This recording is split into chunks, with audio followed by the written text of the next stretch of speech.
touch myself. The house was eerie and empty sounding. The young girl looked at me expectantly. Will you be staying with us this evening, sir? I couldn't imagine sleeping in this god-forsaken place. But I couldn't imagine leaving this girl behind. I'm not sure yet, miss. Mr. Grosvenor is in the drawing room. Whenever you're ready, Mr. McCarthy. A glimmer of recognition flashed across her ivory face, but she didn't say anything. Well, my name's Sarah. Sarah Mackenzie. Pleasure to meet you, Mr. McCarthy. I will take you with me, Sarah Mackenzie. Wherever I go, I will take you with me.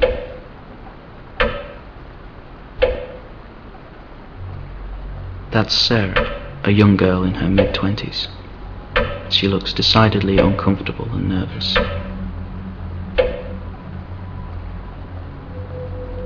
As much as I'd like to, I don't think that's a good idea. Mr. Grosvenor is just through the door to the left, Mr. McCarthy. My grandfather clock. It mockingly counts down the seconds until cigarettes finally kill me. It looks too expensive to play with. And besides, what do you expect to find? An underground laboratory?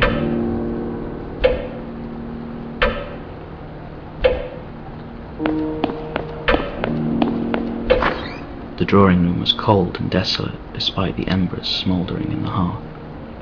A skinny, gaunt man, no older than mid-20s, stood in vain trying to warm himself by the fire. I assumed this to be Grosvenor. I should introduce myself.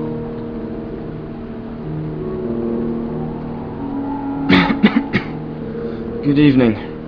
Is there something I can help you with? My name's Rick McCarthy. I'm a private investigator working for a potential client. Do you have a moment for a few questions? My client was dead, but solving this one could be very good for business. McCarthy? Yes, I think I saw something about you in the newspaper.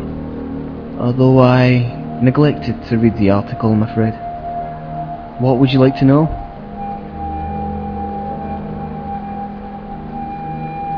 How's business? Well, business trots on, as business does. There are still a few guests in the hotel. Only Sarah and Victoria are currently permanent residents, though. Anything unusual happen in the last few days? No, I don't think so. In fact, things have been rather quiet of late. The other guests may be able to help you further than I. Sarah? Yes, she's actually a new addition to the household. Been here just a few weeks. A backpacker, as I understand it. Or something similar. I offered her free room and board, plus a small wage, in exchange for her services as a maid and a cook. Victoria? Quite a feisty young woman. Very inquisitive, too. She seems very interested in the history of the estate. She can usually be found in the bar, pouring herself drinks.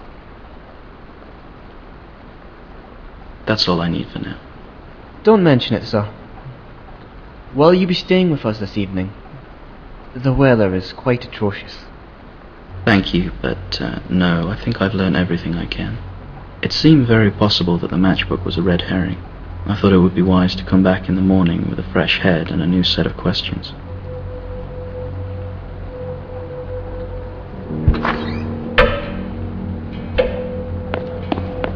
I should go back to my car.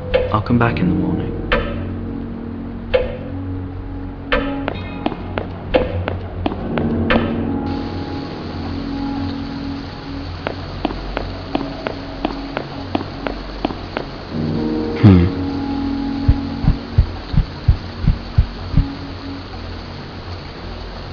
My car's tyres had been slashed. It seems someone is intent on me staying. Perhaps the matchbook was not a red herring after all.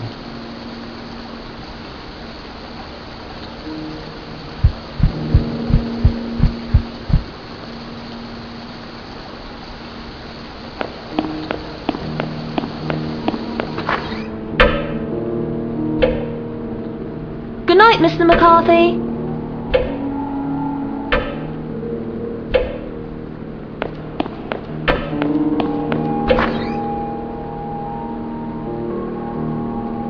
Apparently, I will be staying this evening. Oh? It seems someone has slashed my tyres. How awful! This is not the first time this has happened, though. I suspect wolves. The idea of wolves tearing at my tyres struck me as suspicious. Wolves? Indeed. There has been the odd sighting on the estate over the last few months. I see. Well, at any rate, please accept lodgings for the night. Or indeed as long as you need. Free of charge. That's very kind of you, Mr. Grosvenor. Please, call me Michael. Speak to Sarah, and she will prepare a room for you.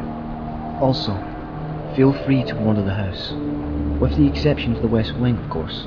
I'm afraid it's currently closed for refurbishment. You mentioned wolves. Indeed so, yes.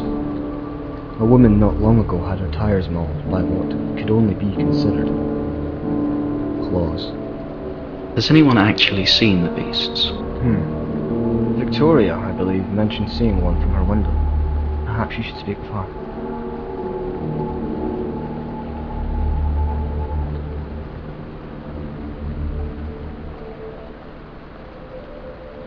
Thanks, I'll speak to Sarah about my room.